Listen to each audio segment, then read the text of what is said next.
اللہ تعالیٰ نے خود کہا ہے کہ میں ایک گناہ کو نہیں بخشوں گا، اور وہ کون سا گناہ ہے؟ اس کے علاوہ جس کو چاہوں گا بخش دوں گا، جہنم سے جنت میں ڈال دوں گا۔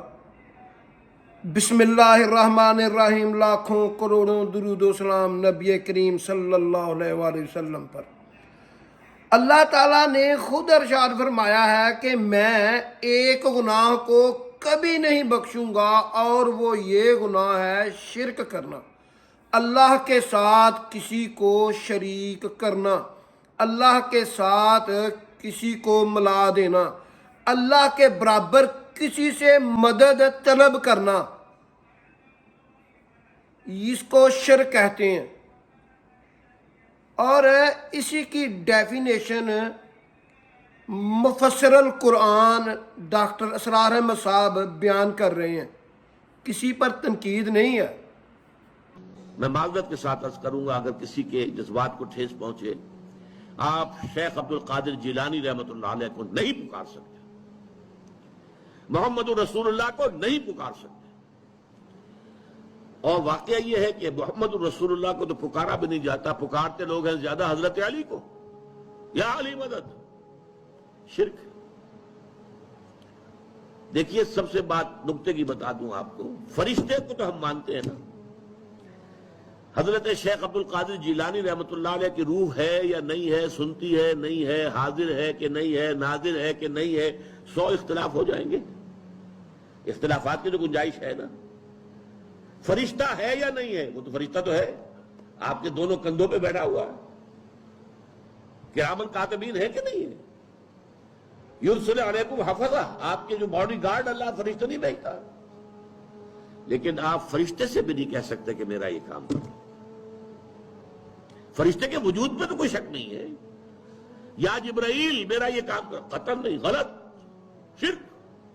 لا تدعو مع اللہ احدا، اللہ کے سوا پکارنا کسی کو نہیں ہے، دعا کسی سے نہیں ہے، استغاثہ کسی کا نہیں ہے، استعانت کسی سے نہیں ہے، استمداد کسی سے نہیں ہے، استنصار کسی سے نہیں ہے سوائے اللہ۔ ڈاکٹر اسرار احمد صاحب یہی بات بتا رہے ہیں کہ اگر کوئی موجود نہ ہو اس کو تم مدد کے لیے پکارو، جس طرح لوگ